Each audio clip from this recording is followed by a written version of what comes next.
2 is the Forest Conservation and Management Amendment Bill of 2025. And 3, the Quality Healthcare and Patient Safety Bill of 2025. Additionally, Honorable Speaker, the House will continue with the consideration of the following motions should they not be concluded in the course of business today. 1, Draft Salaries and Remuneration Commission, Remuneration and Benefits of State and Other Public Officers, Regulations of 2025. 2, ukaguzi kwa asasi zisizo huru kikamilifu za Jumuiya ya Afrika Mashariki na ushoroba wa kati katika Jamhuri ya Muungano wa Tanzania. Reports of the Kenya delegation to the 147th, 148th, and 149th and 150th Assemblies of the Interparliamentary Union and related meetings. 4, consideration of the Public Finance Management State Officers and Public Officers Motor Car Loan Scheme Fund Amendment Regulations of 2025.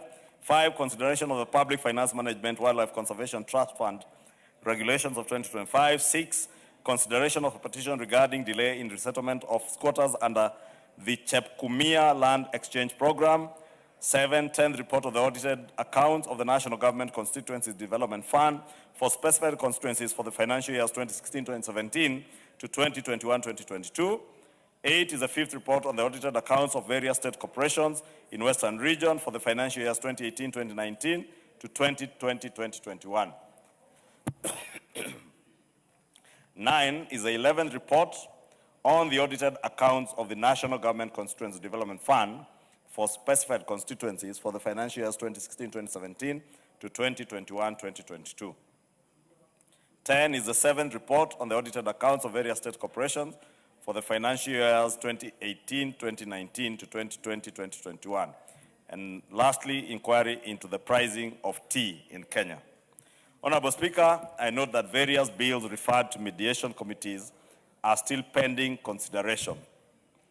In this regard, I urge members of the National Assembly appointed to mediation committees and the chairs designated to lead those mediation committees or to co-chair on respective bills to engage our Senate counterparts with a view to prioritizing the pending mediation processes on the affected bills. In conclusion, Honorable Speaker, on behalf of the House Business Committee, Majority Leader, I would direct you to get in touch with your counterpart in the Senate. Yes. And meet all designated co-chairs of mediation committees on various bills. Some have gone for 6 months, if not more. Some over here. Some over here. I will do that. Most obliged, Honorable Speaker. Honorable Speaker, I was saying in conclusion, on behalf of the House Business Committee, and indeed on my own behalf, allow me to take this opportunity to wish all members a happy Easter. And the House Business Committee shall reconvene on Tuesday, 7th April 2026 to schedule business for the rest of that week. I now wish to lay this statement on the table of the House, and thank you, Honorable Speaker. Honorable Speaker, with your indulgence, as you very well noted yesterday, Honorable Speaker, the Committee on Public Petitions has done exemplary well, and we must commend this Public Petitions Committee and the new chair, the Honorable Karemba Musangi, because they concluded 15 reports over the recess period.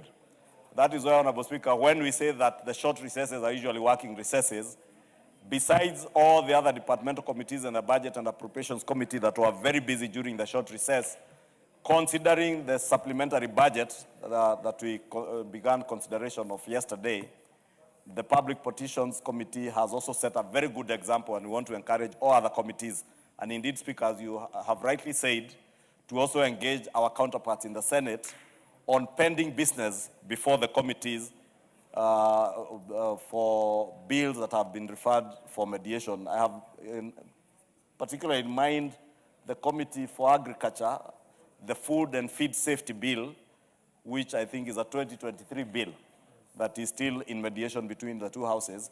And I want to urge members, as much as I know we are going on a short break for Easter, and I know many of us may not be working this short recess. Or it's not a short recess, it's a short break for Easter.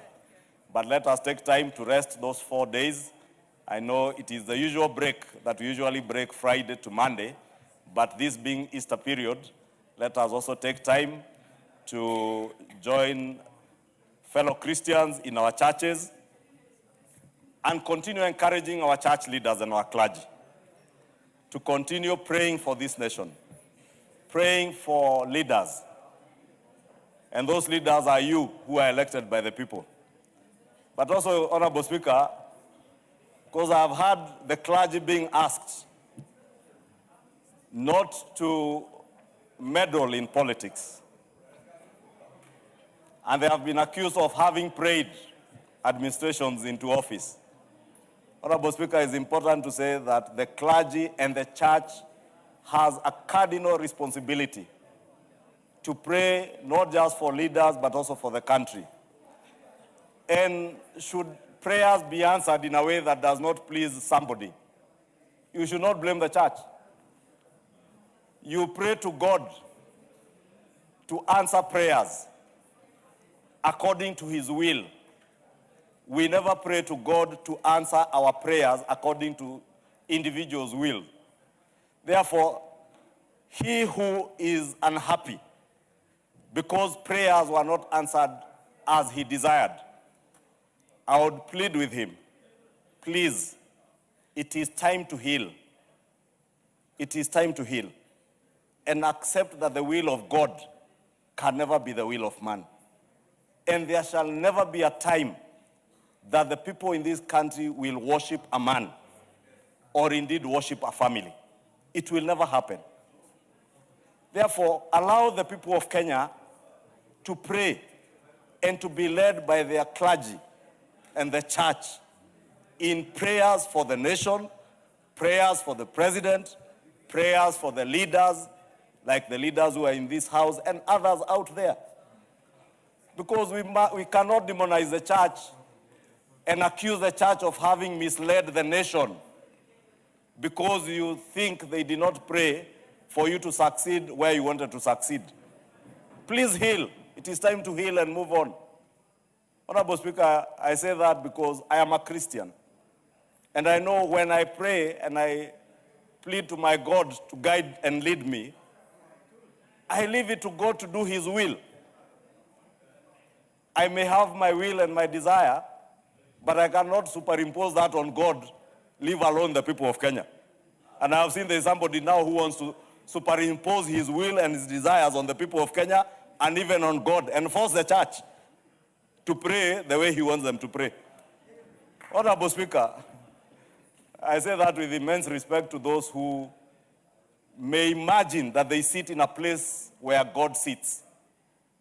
My brother, you are a human being like everybody else. Your desire, your will is not the will of God. Therefore, accept, move on, and heal. It is good for you. It is good for the country. Thank you, Honorable Speaker. Majority Leader, you should remind them that God has never suffered from memory loss. Indeed, Honorable Speaker, that quotable quote came from you. Yes. That the Almighty God has never suffered from memory loss. Yes. And that God that we prayed for and our religious leaders led us to pray to is still the God we have on the throne today. Absolutely. And therefore, they should relax. Yes. I know they accuse people of having made mistakes, but the people also never make mistakes. The people elect the leaders that they want, not the leaders that you want as a person. You may want somebody else, the people want somebody else, and you must accept and move on. Thank you. Next order. Order number 8. Order number 8, the supplementary